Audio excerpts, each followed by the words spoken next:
Alright, let's talk about this. Again, every time I make one of these videos, just know I do not want to make one of these videos. This channel is only when there is a problem that I believe needs to be discussed. And here is that problem. I mentioned this before in a video. They're trying to cut PBS. And unfortunately, Trump did it with an executive order. Now, there are people saying it's unconstitutional, yada, yada, yada, you can't do this. To my advice to those people who still want to act like we're in a normal presidency where that fucking matters. I'm not saying the Constitution doesn't matter, it absolutely does, but what I am saying is this presidency does not view it that way. This president went on a nationally aired news interview and openly said he doesn't know if he has to obey the Constitution and give due process to any legal or non-citizen. He said this loud and clear, live on TV. And I also keep trying to tell people the law is only good if people are willing to uphold it. And while the courts are doing their jobs in these cases, and they're suing, and there's people suing the Trump administration and say, hey, that's unconstitutional, hey, you can't do this, that's against this law, this statute, whatever it is. But if they're not throwing his ass in prison, or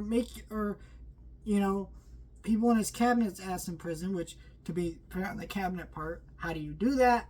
Because he could just pardon them. So it's a whole mess of things. But at the end of the day, there is no mechanism for these courts to really enforce the law. Now that a bunch of dumbasses got together and go, well, he might make eggs cheaper, which he has not done. So, But I think it's time that these dumbasses stop talking like this. Like, oh, he can't do that. The Constitution would stop him. He doesn't give a shit about the Constitution. He's openly said this. Stop pretending. Right? That's kind of where we're at. And I only say all this to bring up this, to make you understand that while there is possibility that this story might evolve and they may try to sue and they may win these court cases, it really doesn't fucking matter. The federal funding for these programs are not coming back until maybe a Democratic president comes in. But even then, I'm not convinced the Democratic president would put these programs back because the damage is already done. All these shows are already canceled. People have already lost their jobs. What are they going to go do? 4 years from now, call them up, be like, hey, you want your job back? A lot of these people who create television shows, they got to move on and find other jobs, And so, I think that the damage is done and there's no fixing it. But it's crazy that this has happened. And really, I don't want to criticize anyone other than Trump, but this video is actually to criticize someone other than Trump in this case. I think that Sesame Street Workshop, which, creates and makes these characters, could have done more to stop this, and they refused to do it. I don't have any insider sources, so I don't know for certain why they chose to do this. But if you might be seeing this viral post of Elmo talking about losing his job due to the Trump administration, and this joke is going viral. People are finding it funny.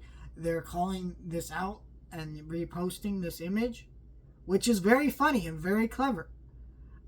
It is kind of highlighting how shitty of a situation this is. But my question to you is, why was this not posted before they cut the funding? While they were having hearings in Congress, why was the Sesame Street Workshop not live retweeting this or working to, people who work at Sesame Street Workshop? Why were they not posting things about this every fucking day that this was going on? And I think the real reason why is because they're afraid. They were afraid that if they said anything, he would actually cut it. They weren't sure if he would do it, and so they thought, well, maybe if we say nothing, keep our heads in the sand, then it won't happen. But then it happened, and they got scared. Now, I do think Sesame Street will be one of the few unscathed things, mainly because there's so much content available of Sesame Street, for over the years, that even if it was just the old episodes being reshown to children, it would probably work just as well. But the problem is they had the loudest voice, the loudest opportunity to change this, and I don't know how much it would change this, but this is the problem. If everybody is afraid to stand up to this fucking bully-ass piece of shit, then this is how he wins. Because he goes, well, you're afraid of me. That is his power. Not his presidential tools, whatever the fuck it is. It is the fact that everybody is so afraid of him that they won't stand up and say, no, sir, that's not okay. Whether it be people in his cabinet, people in Congress, the House, the Senate, whatever it is. Whether it be the voters, whether it be all these things. And now we're all just sitting around cowering in the corner when we could be standing up to this bully and saying, no, sir, you've overstepped. It really disgusts me. Now, in all honesty, I think Sesame Street will sell to Disney, and they will just air new episodes there, and I will probably review those new episodes, not on this channel, but on a different channel, if that happens. But I am very upset by this. I think the damage to education is nonstop with this administration, and this fucking bully needs to be put down to pasture. And but my advice to my viewers out there who watch this channel: stand the fuck up. Do not buckle down for anyone or anything.